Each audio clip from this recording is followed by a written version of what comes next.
Welcome to ReformWatch UK with me, Graham Hughes, and Ed Kimberley, who is a Labour councillor from Worcester, in Worcester. Is that close to Worcestershire? Is that near there? Yeah, it's neck of the woods. Geographically proximate, yeah. Oh, God, that's good. Yeah, Who have we got in the chat? We've got blah blah CW in the chat. We've got SG, aka SG, which I love. We've got Diz is in there. We've got Billy Kershaw, as well as Saz. Listen, if you want to join in the chat and ask Ed questions, I guess you've already asked me all the questions you ever want to ask me. If you want to ask Ed some questions, all you need to do is hit the subscribe button and wait for about a minute, and then you'll be allowed in entry. The VIP entry. The velvet rope will be torn asunder. And let me just say, if you have no idea what's going on, that means you've been paying attention. Exactly.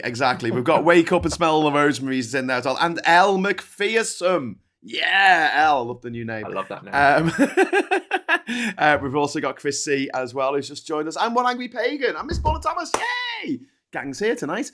So yeah, it's been a mad week. Where do we start? UFOs, porn stars, 50 million fucking crypto grift. Where do we start?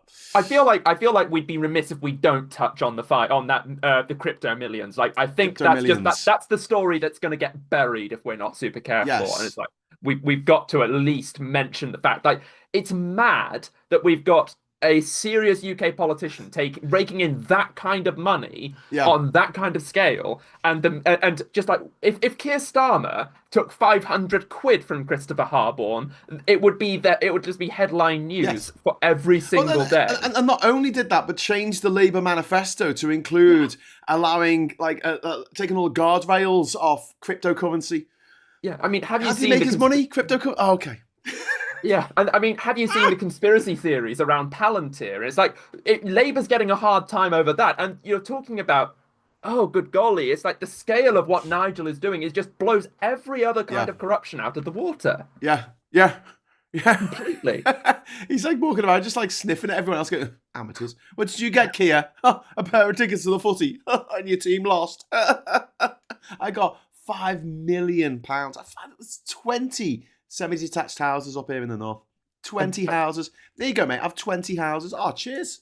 I mean, those 20 houses. The thing that's really scary about all of that as well is, like, if you allow that scale of donations to British politicians, you end up really quickly replicating what goes on in America, where they've got vast amounts of money sloshing around the system. That is how you get primary selections, where the only candidates are people who've been bought and paid for by large corporations, and you basically get two groups of corporate candidates yelling at each other, and ordinary people don't get a look at. It's crazy, isn't it? And he changed his tune. He said he needed it for security. Now he's saying it was a gift for doing so well with Brexit. But why did he not? And that he got a gift off easy mistake to make, off Gorgeous George, Posh George, right? For 10,000, the criminal he hangs out with, the posh criminal. As you do. £10,000, and he declared that. He declared that gift, but he didn't declare the 5 million. Like, what is... I mean, Graham, I think we've got to keep this in perspective. Like, it's completely fine to take 5 million quid and not tell anybody, and to change your manifesto in ways that perfectly match up with the interests of the person who gave you that money. That's normal. That's fine. Stop worrying, please. Yeah.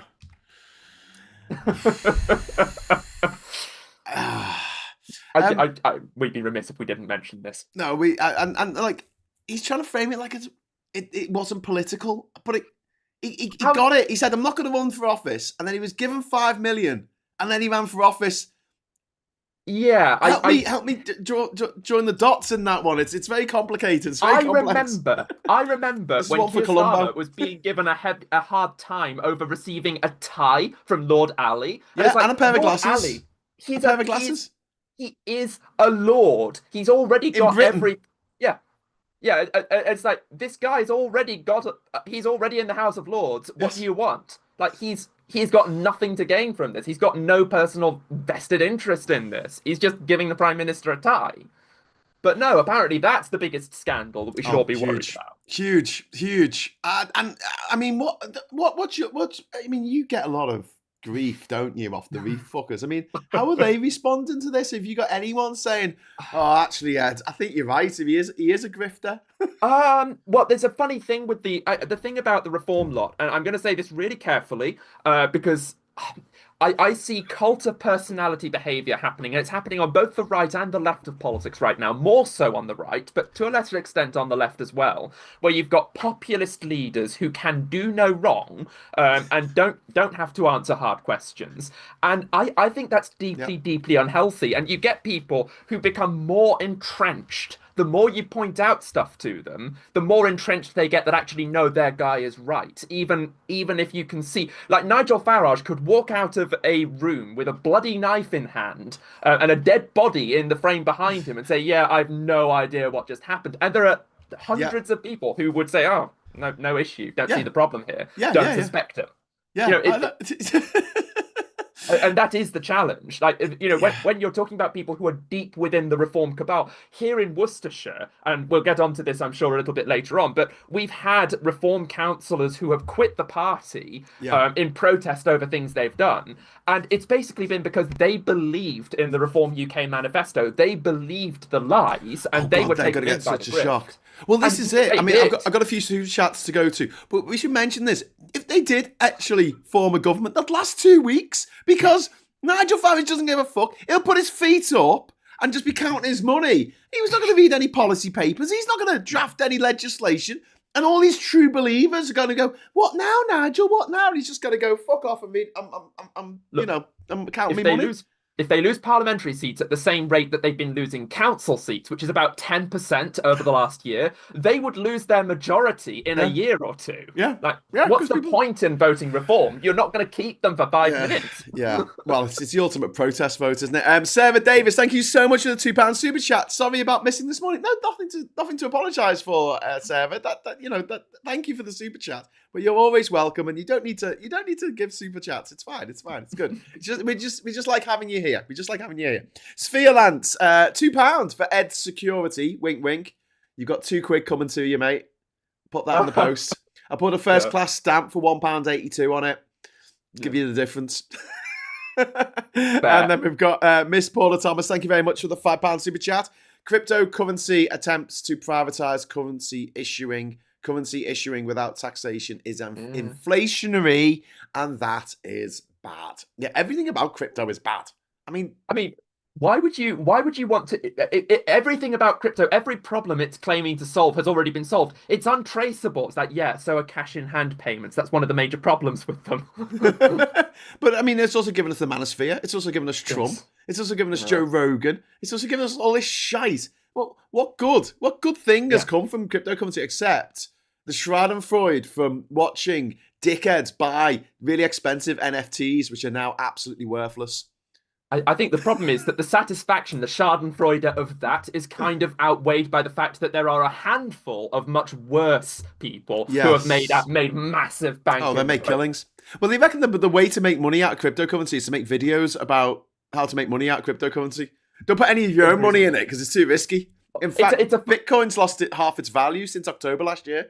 So if you bought £100 worth last year, it's now worth £50.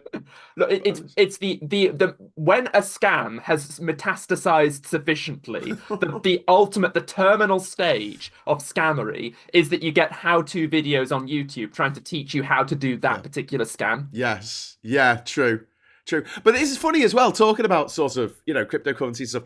This is from a man, Farage, who said that he famously said, "I don't do computers." And now he's saying that Britain should become a crypto hub. Crypto is the future. Blockchain revolution. We want crypto in the Bank of England. AI-powered crypto in the Bank of England. What could possibly go wrong? Do you want the list? Why did we leave the gold standard, Ed? Why did we leave the gold standard? I mean, that's a much more complicated question. No, it's not. There's one answer for that. It's because we couldn't control the price of gold. One of the big problems we've got in the world at the moment is we can't control the price of oil or the price of gas or the price of coal, to be honest with you. Yeah. And we can't control the price of crypto. We cannot. It's forced beyond our control. Why would we bring it in the house? Why would we invite it in like a fucking vampire? I have to ask you a question, Graham. Please take my blood. I don't want it. I have to put the question to you, Graham. If the point, one of the things that people who are into crypto will point out is that it's very easy to print new currency. Well, cryptocurrency is by definition digital. If anything, it is easier to print more of it. Yes. And you don't know who's in charge of doing so. Well, the guy who set up Bitcoin, we still don't know who it is. We don't know who it is. And it may have a back door. And when it's worth $1.35 trillion, just go, I'll have all that. Put it all into his own wallet. We don't know. Yeah. I mean, don't know how it works. Everyone's trusting this guy that they don't know, has never met, who's completely anonymous, with their money. Like, I mean, oh, fucking what? There is something very, very pointed, though, in the fact that, and I think this sort of loops around to Reform UK. Like, they are the ultimate party for people who don't trust politics, and yet they are the griftiest of the grifty, the scammiest of the scammy, the conniest of the conny. You know, they are exploiting low trust politics while being the worst charlatans imaginable. And it's it can be really quite frustrating when you're talking to people who are putting their trust, their last scraps of trust, into the care of people that you know are grifting them. Yeah. Well, buymeacoffee.com. They decided that they sent me an email last week saying we now accept cryptocurrency. So I wrote back to them saying, it's all right, none of the people who watch my stuff are criminals, fraudsters, gobshites, tech bros. I'll be shutting down my account with you. So I've shut it down because I was like, I'm sorry. And I know you can do it on PayPal, can't you? You can do crypto through PayPal now. But when that starts coming in to proper banking, real banking, it's going to be a bit of a worry. Yeah, that's not cool. Yeah. And what's Sphere Lance is saying? Why does Frogface want Superman's dog in the Bank of England? Crypto joke there. Very good. I like it. I'm hoping that crypto is only scary because I don't understand it. No, honestly, it's not that complicated. It's just that they like to pretend it's more complicated than it actually is. People who are really into, like, I don't know, horse racing or something. They like to make out it's you just put a bet on a horse that you think is going to win, and you look at its form. That's it. And the better its form is, the shorter your odds going to be. It's like if someone was just talking about paper money and you led with your explanation by talking about the holographic imprint that is designed to stop forgery. It's like, that's not the main thing about paper money that you need to know to understand it. If you start with the technical details, of course people are confused. It's the sort of the Ben Shapiro model of winning an argument. You find people who don't know the first thing about the topic, and then you wipe the floor with them by talking about technical details that they haven't got any reason to know about, while skipping over the obvious stuff. Yeah, exactly. I mind to think of Trading Places where they explain how the markets work in America, and it's like, well, we buy it and then we hope that the price goes down and then we'll make loads of money, or the price goes up and we'll make loads of money. But if we bet it right, either way, we make lots of money, and that's it. And they talk about pork bellies. I think if my memory serves, you're a bit younger than me, you might not remember Trading Places. But it was the film in which it's a good film. It's got Eddie Murphy in it. It's got Dan Aykroyd in it, and Jamie Lee Curtis, right? And it's about a couple of old guys on Wall Street who have this, this amazing trader who's from private school and born with a silver spoon in his mouth, and they swap him out for a vagrant who lives on the street begging for money, who's played by Eddie Murphy, and their bet is, the $1 bet is that they could they could get exactly the same results from someone on the street who doesn't know anything about the bond markets or stock markets or anything, as they could from the original guy. It's a great little morality tale. Unfortunately, there is a scene that involves blackface, and it kind of lets the whole fucking thing down. Dan Aykroyd, what were you thinking? But great film, very funny, and Yeah, that's very good. Anyway, but yeah. So do you think Farage can be bought then? Have we found out what his price is? He keeps flying around in private jets, doesn't he? British politicians can be remarkably cheap from what we're seeing. I mean, again, compared to the amounts of money that you could expect to pay in America for, a congressperson or a senator, and considering there's quite a lot of them, whereas there's only one leader of Reform UK, actually the asking price for British politicians is frighteningly low, which is exactly why it's so scary that we got foreign money trying to pile in, because if that starts to happen, we've got no competition. The refuck leader in Wales, Nathan Gill, it was only 50,000. That's cheap as chips, isn't it? Compared to what they're on in America, that would be a rounding error on the kinds of donations that they expect to get from your typical sort of like PAC. He's been sentenced to 10 years in jail. And someone pointed out, if Farage is prepared to say up the bar on a cameo for 87 quid, what do you think he'll be prepared to do for 5 million? Yes. And what would he put into the Reform UK manifesto and then do in government for that kind of money? Yeah, that's a real question now. How on earth can Royal Mail get away with charging the prices they do? Well, it's quite simple. It got privatised by Cameron and fucking dickhead, what's his name? Facefuck bloke. Are you talking Clegg? Nick Clegg? Yeah.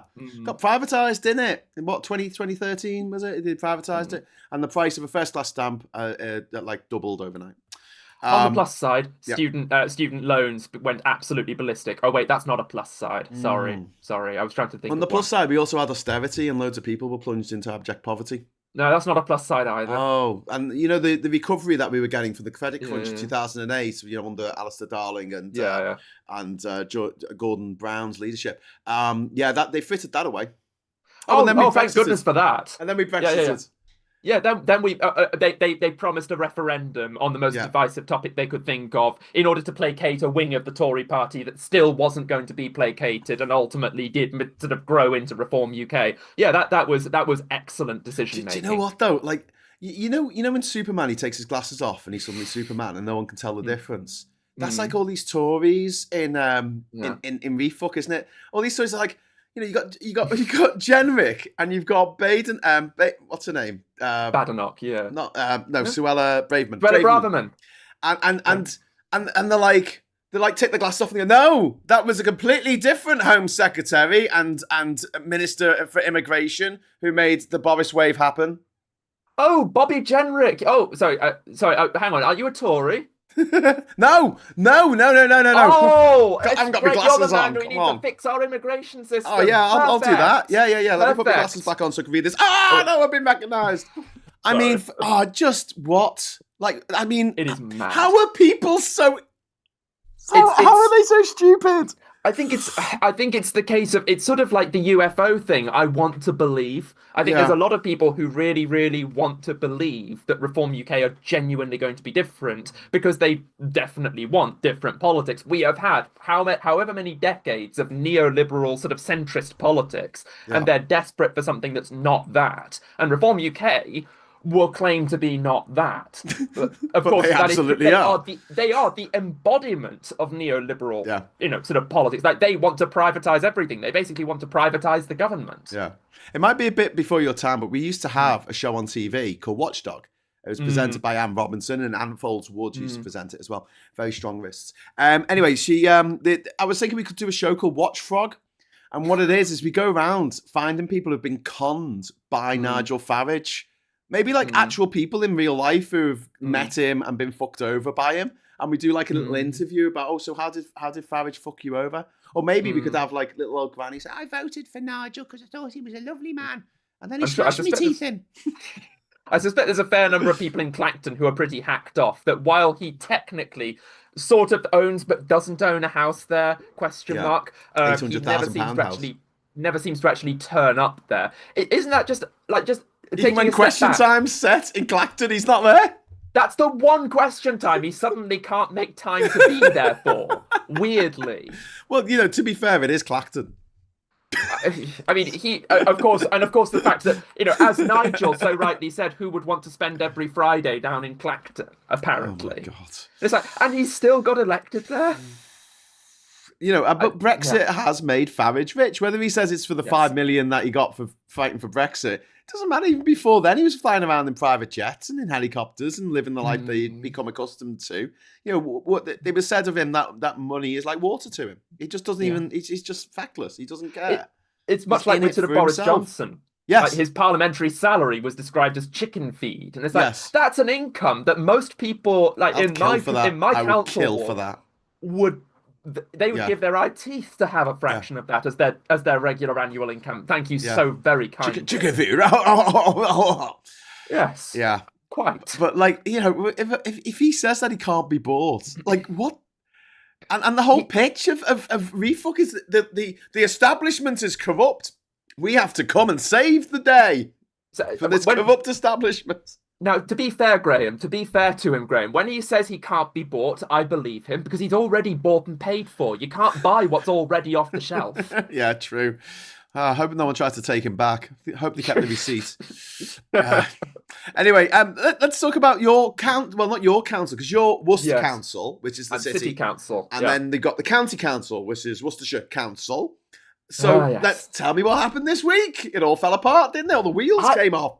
I mean, if you're asking me to tell you what exactly happened, I would love to. I would really, really love to, but I don't think I could in in a 3-movie series. I think I would struggle to get everything in, but I'll try.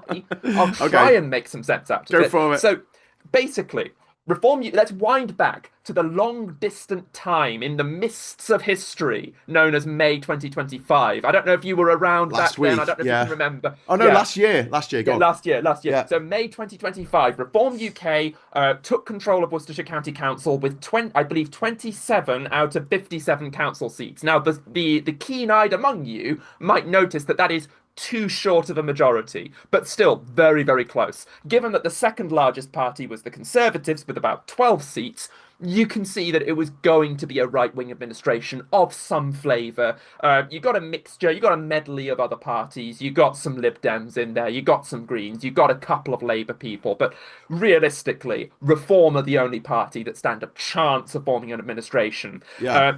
Unfortunately for them, out of the people they picked, obviously they were only going to pick from the ex-Tories, which gave them 4 choices.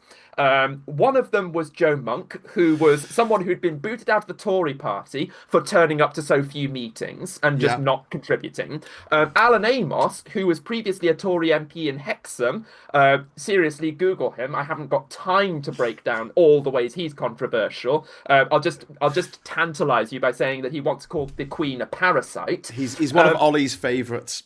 Yeah, he's an amazing character in his own right. So those were the 2 main contenders. The Reform group in 2025 chose Joe Monk, and things went wrong pretty quickly. They first lost a councillor because she couldn't hack the idea of commuting all the way to Pershore from Bromsgrove, and so she lost her seat to the Lib Dems in a by-election, so that's one down. Now they're down from 27 to 26. This is the start of a theme, by the way.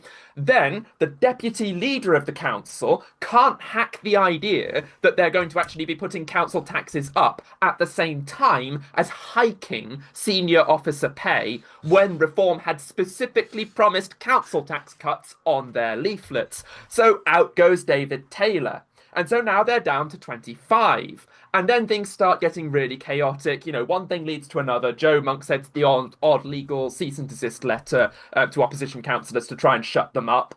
That doesn't go spectacularly well. Yeah, I was. That was a whole story. But we'll leave that one for another time. And then we get through to the actual event of them putting up council taxes by 9%. And Reform UK councillors go like, that's our council leader with her face on a 9% council tax rise. 9%. Yeah, this isn't ideal. Who else do we have? Oh, look, there's Alan Amos. What's that? You feel like stabbing someone in the back? Well, I never. Here's a back. Let's stab it. And so Joe Monk gets voted out by her council group by a margin of 15 to 10 in a closed doors meeting. So they basically decide, okay, it's time to go for Alan and boot Joe. And Joe takes this brilliantly well. And by brilliantly well, I mean she immediately cooks up a plot to try and make sure that her son can take over at the AGM from her without needing to win a vote. Because this is just completely normal politics, my friend Graham. Completely normal politics. It continues from here. So Joe cooks up this plot. It pretty quickly becomes obvious that actually you can't install your son as council leader without a vote. That's not going to fly. So she then turns to plan B, which is to pick up the phone to her Conservative Party friends, because remember, she was a Tory before, and she asks them, would you fancy propping me up if I make your leader my deputy? And the Conservatives go, yeah, nah. And so that puts her in a bit of a quandary. Meanwhile, by the way, as a sideshow to this, her son goes onto social media to start ratting out, to start dishing the dirt on all of the toxic behaviour in the Reform Group WhatsApp channel and publishing stuff about that to the internet and accusing Alan of all sorts of threats and misbehaviour. So Reform UK, in the run-up to the AGM, we haven't even got there yet, Graham, in the run-up to the AGM, they boot both monks at the same time. Bye-bye, monks. Joe gone, Ashley gone, no more monks, the council's much less holy, and importantly, they are now down to 23 seats. Are you still with me? Nice, yeah. Yeah, so it's nice. They've now only got 23 seats out of 57 going into the AGM. And don't forget, that is still at least 8 Reform UK councillors who didn't support Alan Amos, and that was before they found out that he was a massive Brexit hater, which is the cardinal sin for anybody who wants to be in the Reform Party. So he joined. He hates Brexit, but he joined the Brexit Party. Yes. That's just had a bit of paper plastered on it saying "refuck." They just changed the name. It's the same fucking logo. Yes, however mad you thought this was, it is madder. And so what are we down to? What are we down to now? So we're down to 23. So for those of you at home keeping track at this point in the story, before we've hit the day of the AGM, Alan Amos has 23 people who are nominally Reform UK, but there are several 57 already plotting to leave Reform and join the new Worcester independence group called the Whigs. Less fun kind of Whigs. And we're still not done. So we go into that county council meeting. The AGM opens up. There has clearly been some sort of backroom deal struck between the Tories, the Greens, and the Lib Dems, who just about have the numbers now between the three groups to make a bid for the leadership. It's a bit dicey, but they're going to give it their best possible go. The Labour councillors haven't really been involved with any of this. They're sitting this one out. I don't imagine that you can... I don't think you get a scenario where these councillors are going to sign on and join a Conservative group, but I don't know. Important thing is this. Going into that AGM, some sort of deal has been signed between those three parties, and so they happily vote out Alan Amos, who gets fewer than the 23 votes that he could have had, because some of his Reform UK councillors resign mid-meeting, mind you, so often that they have to do multiple calculations for political balance purposes, because councils have to work out political balance for committee seat arrangements and things like that. It matters in the world of council land how many councillors you've got. They have to recalculate the political balance multiple times during the meeting, including over lunch. At which point the monitoring officer is like, dude, you need to stop resigning or I'm going to quit. Yeah. It's kind of at that kind of level. Poor monitoring officer, I don't know their name, but you need a pay rise or a holiday or a hug. I am more than willing to help out with the last one if you need it. So it's seriously, it's just absolutely mental stuff. And then, having got this coalition together, the Greens are going to lead it, the Tories are going to have the deputy, the Lib Dems are there, and then the meeting closes, things are starting to settle into shape. Boom! Nuke from orbit, Kemi Badenoch and the entire National Conservative Party mobilise to get rid of the deputy leader, Adam Kent, who is the leader of the Conservative group, and say, sorry, did you say you were joining a coalition with the Green Party? Yeah, we're busy calling them Islamist extremists, if you don't mind. No, you're not. And so they booted Adam Kent out, meaning that now we've got a coalition. We have got a coalition in place with the Greens and the Lib Dems. The Conservatives have just quit it right after the meeting. Yeah. No one knows what happens the next time there's a council meeting. Most likely, there's going to be a vote of no confidence in the Green leader, which he will lose because there are so many opposition councillors. And then we're back to square one with no idea of who's in charge. So if you've listened to all of what I've just said and you've got no idea what to make of any of it, you've been paying attention and you're going to ace the exam. Indeed. So what are they down to now? Last I heard, they were technically down to 22, but we know that 22. that number is a high number. It is falling as we speak. And this is like a microcosm of what will happen if we get refuck into Parliament, isn't it? Just infighting, people freaking out because it turns out that Tice and Farage were just in it for the money. They don't really care about this country. They'd rather not live here if they don't have to. Yeah, look, doesn't Tice live in Dubai? Yeah, like when you look at reform, there are basically 2 or 3 types of them. There are the ex-Tories who are the rejects of the Conservative Party who are never going to win a seat any other way. But they hitch their wagon to reform and they can give themselves one more spin of the wheel, one more ride on the gravy train. You've got some who are ideological nutcases who really believe in what Nigel Farage is saying about stop the boats and don't understand that it is all for show. You know, when he pledges concentration camps in Brighton, they think not only is that a good idea, but that Nigel's serious about doing it. They don't understand that they are being taken for chumps the whole way. And then you've got some others who are just, maybe feckless, maybe lazy, just don't know what they've signed up for. And so they come in and then discover it's not fun being a councillor. Literally yesterday, there was a resignation, I believe, over in Staffordshire, and the council described being a councillor as, I quote, dull and boring. It's like, mate, did you get into local government thinking that we were going to be having gladiatorial combat or flying X-wings? Like, it's not, we don't do this for fun. We do it to work for people. Yeah. Did you not know? No, I mean, there's lunatics, there's psychos, but overall, I mean, there is a lot of people in refuck who are in it for the money. They're in it because they want to feather their own nests, which is,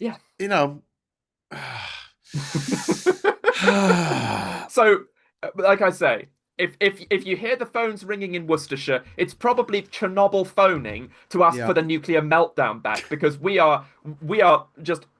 Oh my goodness! I've never seen this in my time in politics. And granted, I've not been around in politics as long as some people, but this is absolutely weapons grade madness, and I don't know how it gets better from here. I mean, again, if you're looking at that arithmetic, you've got a Conservative group who hate Reform UK's guts because they're led by Alan Amos, who's already knifed them in the back once. You've got a splinter Reform UK group who won't work with either of them. Maybe they'd work with the Tories. They're certainly not going to work with Alan. You've got different progressive parties. You've got the Greens and Labour who've now basically fallen out with each other. I wish that wasn't the case, but that's the case. And then you've got the Lib Dems who kind of work with whoever they can work with, but there's just not that many of them. Yeah. It's a mess. I don't know how you build a majority. There are people genuinely wondering, is this where we finally see a county council actually get wound up by the government because it's too dysfunctional? I imagine that. People calling Westminster because it's less dysfunctional. Yeah. Anyway, so where should we go next? Do you want to go to UFOs or gay porn? Beam me up, Scotty. Ms. Paula Thomas, thank you very much for the £5 super chat. Alan Amos has a complex political history. He was a Labour councillor in Tower Hamlets. Before that, he was a right-wing Tory MP. Maybe he keeps getting kicked in the head by a horse. That's only part of the biography. However, you cannot extract a part of Alan's biography. Is he just the most randomest man alive? I don't really know how to describe it. I think, if Random. I'm honest, I think there are some people who enjoy watching the world burn, and I think that's Alan. And I think that he came into that council meeting the other day knowing full well it was unworkable and whatever happened was going to be a disaster. And it's just kind of, I can't have it, so nobody can. I don't think he cares. Not really. Okay, so let's talk about Kieran Lay. This is a councillor who decided that the biggest problem facing Doncaster at this moment is not whether Doncaster Airport should open again or not. It's whether they should have a special unit embedded within the council, almost headed up by some kind of like Mulder and Scully figures, who investigate unidentified flying objects. Although he didn't call them that, did he? Technically, you see, they're unidentified aerial phenomena, which is much less wacky. Yes. Sorry. That's just that. I genuinely. Apparently, on the recommendation of NASA.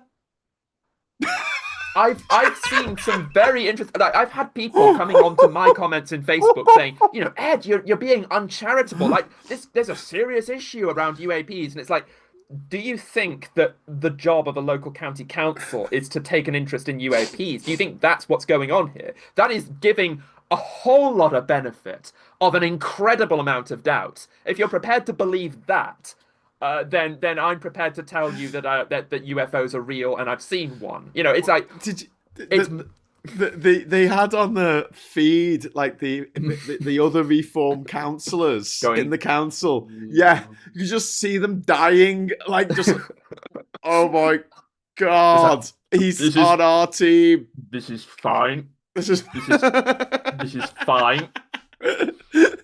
And he's backtracked since then. He's claimed that he was trying to lighten the mood and making a serious point about safety around the airport, with drones and stuff. Like, no, Isn't this the most frustrating thing?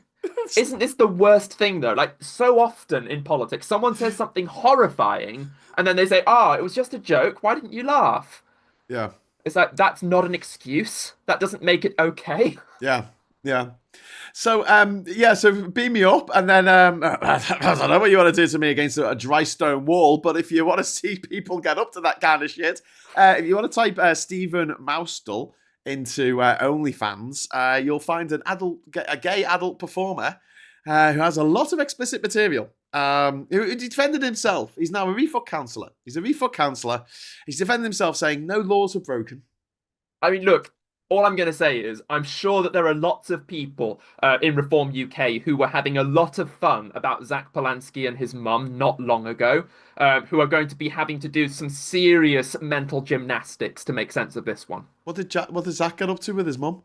I think there was a story that they were putting around on the internet. I think it may be true, but for legal purposes, I'm genuinely not sure. Apparently something about his mum being a sex worker. That was the story that was being pushed around. God. And it's like we have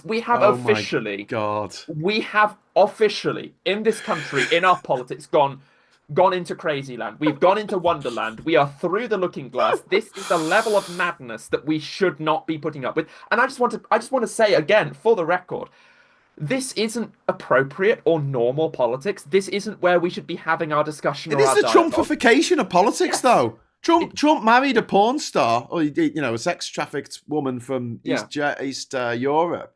Like, and he had an affair with a porn star while his trafficked wife was at home pregnant with his child Barron.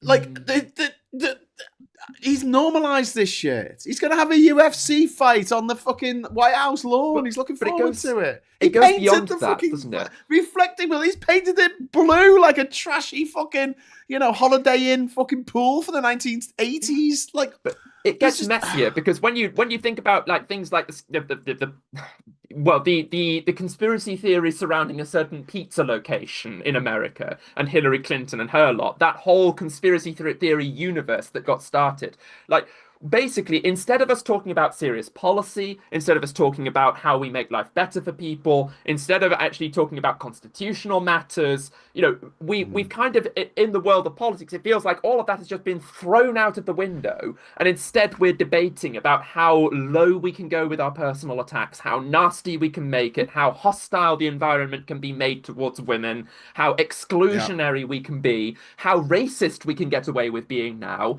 And just it's turned into this permanent culture war, this permanent race to the bottom, and it's a race to the bottom where the public loses. Yeah. There was another thing this week about that I saw about a refuck councillor claimed that a Labour councillor asked in the first meeting about pensions. don't know if you saw this. Oh, I saw that one, and turned out to be a completely made-up story. Yes, there was there's only one Labour councillor, and they've been in the job member for 9 years. Yeah, yeah. So they didn't have to go to, because it was the initiation thing. It was like, yeah, it's like, and they accompanied this bullshit with a fucking AI picture of I hate them. AI generation of photos. I honestly believe, like, okay, I'm a member of the Labour Party. I'm a Labour councillor. I've got to mind what I say, I know. But also, head office, if you're listening, please, for the love of small, fluffy kittens, can we ban this crap? I hate it. Yeah. Yeah. I realise that there are genuine market cases for certain kinds of use of AI, but the mass generation of memes that's effectively being funded by billionaires pouring money into these companies, which are losing money when it comes to actually, selling to consumers. This has got to stop. This isn't a business model. This is just the trashification of politics. Well, it pisses me off when politicians get involved in the new tech shiny fucking thing. And you're like, for God's sake, why are you falling for this? Labour did this last year when they started talking about hydrogen and fucking carbon collection, carbon storage, and I'm like screaming at the telly then, and I'm like, what the fuck? They're lying to you. There's no such thing. It doesn't fucking work. It breaks the second law of thermodynamics. Fuck off. The problem, again, I think the problem there, and I want to be kind, but at the same time, like, let's be honest, and Phil would be one saying this if he was in the room right now, that most politicians do not have a STEM background. Yes. Most politicians don't. Yes. And the general level of STEM understanding in Britain is pretty atrocious. It's like, awful. how many times have you been in a room where if you know which end of a computer a MIDI cable goes into, you are practically a wizard? Like, people don't have a basic understanding of technology in Britain. I'm constantly impressing people with the way that I know how a computer works. I don't know how it works. Sorry, I don't know. I just know where to plug everything into. It's amazing. Hello, this is IT support. Have you tried turning it off and on again? But I grew up in the analog sphere, so I could work with coaxial cables and SCART cables and ICA cables and that kind of shit. So I take my hat off to you for that. I know which one goes into the thing. But my partner's got a PhD in physics, so I just say, "Listen, Kat, what's the scam with fucking hydrogen?" She just explains to me like, it just can't be used as an energy source because the fucking the atoms. It's not a molecule; it's an atom, and they're too fucking small, and they just go into other stuff. They just go, "Oh look, a lining of this thing that I've been put into. I'm going to become part of the lining now." Are you sure that Kat's got a PhD? That doesn't sound like a very sciencey explanation. That's me translating it into Scouse, so I understand it. Thanks very much to Richard there for the UFO bin collections. That's a good idea. I was going to say that there's not enough prison cells for these all these refuckers, are there? But there's probably not enough bins either. SG, £2 super chat. Thank you. We are no longer serious people. See also kayfabe talking about the whole thing in wrestling in America where they go behind the scenes and it's all part of the soap opera and they've got lines, scripted lines and stuff. Donald Trump will jump into the ring at the UFC fight. He will be part of it and it will be fucking embarrassing. It'll be so cringe. I might cringe myself inside out. I might snap my spine just because I've cringed so hard. It's going to be grim. It's going to be really fucking grim. You've clearly seen Donald Trump dancing then. It's sort of like wanking two people off at the same time.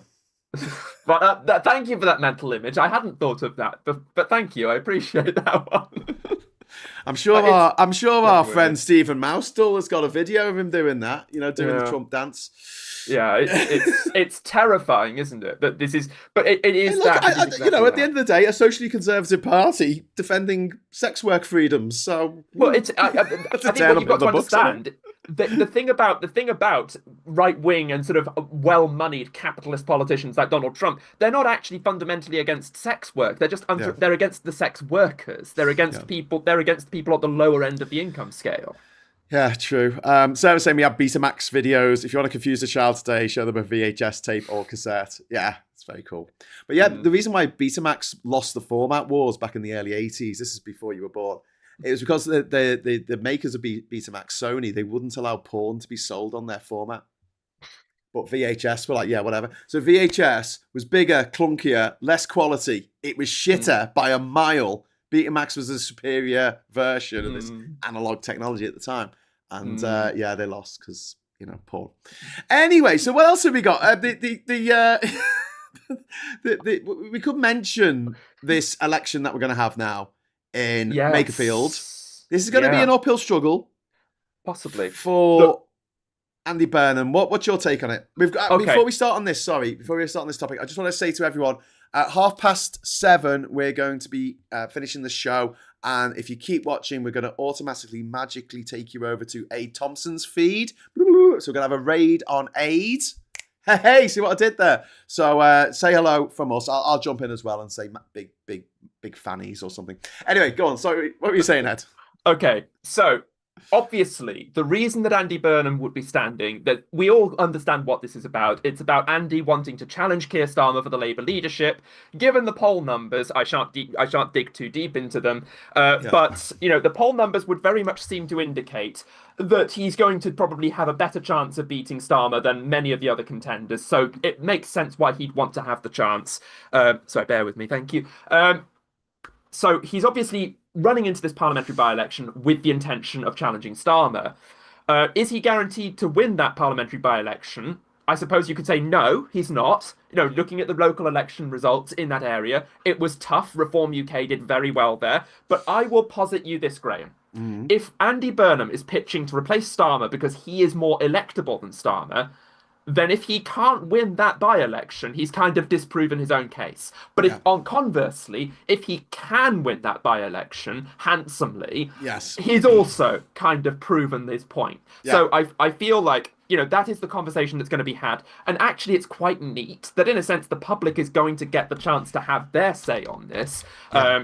Is Andy Burnham electable enough to be worth putting in and beating Reform? Can he beat Reform? If the answer is yes, then he makes very good potential material for the Labour leadership.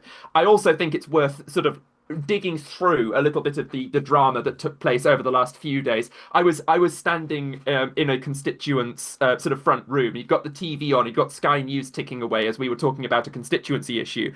And he was saying, and he sort of looked at that and said, "Oh grief, what's going on now?" And basically, I was watching in real time as the Labour Party was using Sky News effectively to talk to each other. And I thought, I can see what's going on. Angela has said, "Yes, HMRC have cleared me."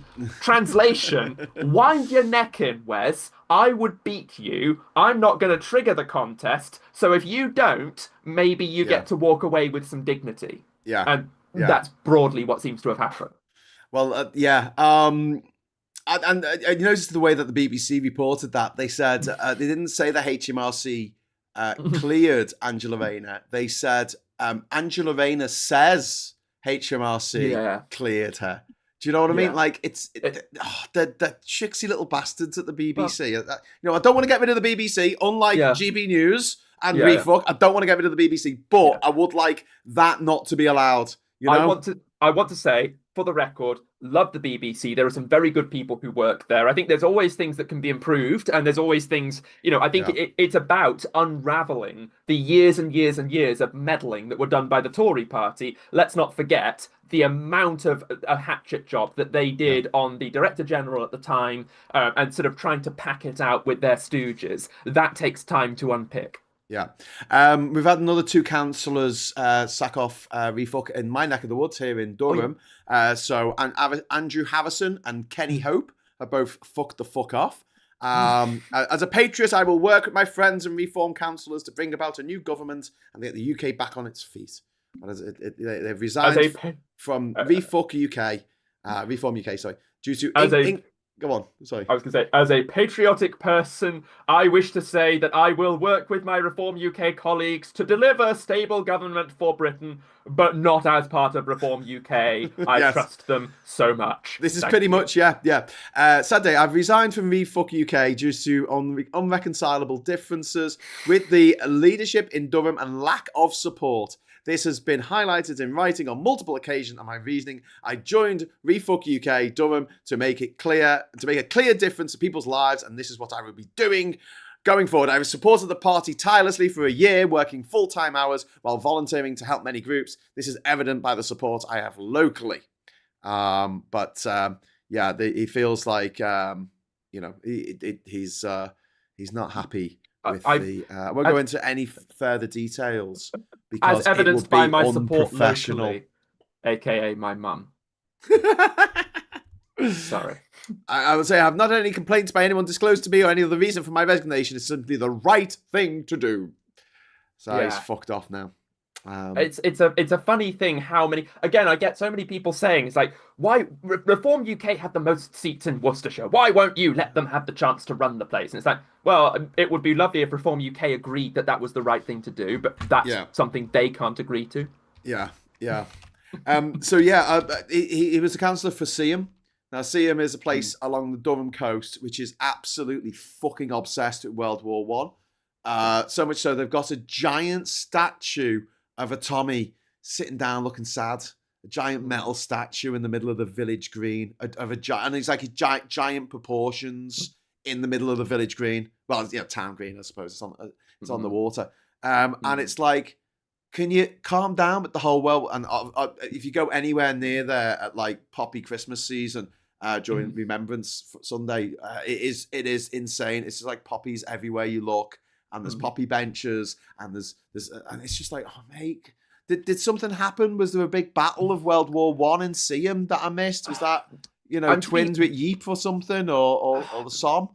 To be fair, like I think certainly if you go around Worcestershire, I'm guessing it's the same pretty much around your neck of the woods as well. Like there's a lot of World War One memorials that have sort of that still exist in all the sort of the rural villages. Like if you drive into the old stuff, that's ones, fine. It's the new stuff. It's the stuff that's just new. It's brand new. They only made it a few years ago. Oh, wow. Honestly, even in our village here, they've got like a new bench that's welded together really badly with like poppies on it. And it's all like, lest we forget. And it's like, fucking, will you calm down? Every single village in Durham has got some new-ish war memorial that's been paid for by gamins who got too much money. You were like, remember there was people who died? No one does. The lest we forget thing, it really pains me to say this, but I worry that lines like that have become so owned by the right wing that actually it's really hard to not see them as political. Like if I see loads of Help for Heroes banners and poppies on a house, I walk up to it going, I know you're going to be very right wing. I just know it. I wish this wasn't political, but this is turning into a political statement rather than something that is actually about commemoration, which is really sad. That's not what it's meant to be. So the huge statue of a sad-looking guy in with his tin hat on. It was displayed temporarily in Seaham from May 2014, but became a permanent fixture after a committee of local residents raised the £102,000 needed to buy it. It's only been there 10 years. Imagine how much council housing you could build with that. Well, 102,000. Yeah, you could build one house. Fair, build half a house. But no, actually, it doesn't cost that much to build houses. It just costs a lot to buy them. Actual bricks and mortar don't cost that much. Yeah. It is a statue. It is 2.8 meters tall and it weighs 1.2 tons. What's it made of? Fucking steel, Corten steel. I think they melted down the steel from all the swords from the war of the conquest of Westeros or something. I don't know. I mean, it's just calm down. I don't know. There is an obsession. There is an unhealthy obsession with a particular war. We never talk about the Boer War, do we? No one ever goes off on one about the 7-year war. Correction. When we started having conversations about Nigel Farage literally proposing concentration camps for Brighton, I started getting loads of Reform supporters telling me, oh no, Ed, stop being so upset about concentration camps. We invented them during the Boer War. It's like, does that make this okay now? Yeah. Are we saying it's okay because we did them first? Yeah. That's not the reason. The reason concentration camps are bad isn't because it was Germans doing it, isn't because it was Brits doing it. It's because Nazis were doing it, and it was just a bad thing to do. It was one of many bad things they did. Why are we talking about replicating that? No. Sorry. Apparently 400 people from Seaham died in World War One. That might be part of it. Yeah. How many Liverpudlians died in World War One? Let's have a look. 13,000. So Liverpool wins. Sorry. Anyway. Horrifying. Yeah. Oh no, we've had some problems with our connection. Oh Oh. Sorry, Viper Scott. It's all right. It's on now. I didn't Okay. notice. Normally get like a ping in my ear when it goes off. To let me Have they know. missed us saying something very intelligent and helpful? No, because we haven't said anything intelligent or hopeful for a That's few good. minutes now. We're just moaning about all these bloody war memorials cropping up everywhere for a war that everyone seems to have forgotten. You know, they say lest we forget. It's more like best we forget for these people. Like, yeah, let's do that again. Hey, remember when Hitler started? Let's do that again. Except this time we can be the Nazis. Yay! Yeah, it's like, hi guys. This is just a reminder. You do know that we were on the Allied side of that war, yeah? Yeah. Are you aware they won? The Allies won the war. Yeah. Thanks. The Nazis were the baddies. They were the bad guys. They were the ones with skulls on their hats. Sorry. But anyway, so yeah, it is interesting though that this party, this anti-establishment party, is this anti-elite, anti-corruption. I'm so sick of politics as usual. I want something different, and it's like, give me a break from establishment politics. Give me a man who would be brave enough to accept 5 million quid from a billionaire in Thailand. Well, that's the man for me. Fingers crossed. Hey, listen, we got another £2 super chat coming from Saz. We've got 1 minute left of the show. If you want to get one more super chat in, that means we can fire off the confetti cannon, which will be very exciting. But yeah, in the meantime, I mean, yeah, like I say, it is. I don't know. I'm just cringing. Oh God, I'm looking at this picture of this guy who's resigned, councillor Andrew Harrison. We've got confirmation that he's real, haven't we? Yeah. Because there was a councillor that the BBC verified team had to go and check he wasn't actually a fake guy. Yes. Turns out he is real. He just looks AI generated. Well, this guy couldn't look more gammony if he possibly tried. I'm just going to put him up on the side of the screen. I mean, that is prize gammon. I know you can't see it, Ed, but it's coming up for everybody else. I can't see anything. But OMG, he is gammony. What can I say? Gammony cricket over there. Pretty fucking gammony. Let's get rid of him. So what have we got here? Alistair, don't tell her you have 3 women after Snakey. What was that from El McPherson? El McPherson? Well, hey, Saz, one more super chat. That means I can release the confetti cannon. 3, 2, 1, confetti! Yay! Woo! We did it! Yay! Okay, well, on that note, I think it's time for us to bid adieu. But, Reform. They're there to oppose corruption, incompetence, and elitism. And they are like the most corrupt, elitist, fucking incompetent bunch of motherfuckers. Congratulations to Gloucestershire for getting rid of 3 of them yesterday. More like that, please. So, we're going to leave you in the wonderful, caring company of Ed Thompson. So please say hello from us. And until we meet again, have a great weekend. Thank you very much to Ed for coming on the show this evening and talking about... I mean, there's a lot to get through, to be fair. That was all this week. We did a lot in an hour. That was just this week. It's insane. It's insane. Wait for next week. And just when you think it's going to get any more wacky, it's like, oh, well, UFOs and porn stars. And you're like, what's next? What is... at least they give us content. Yeah.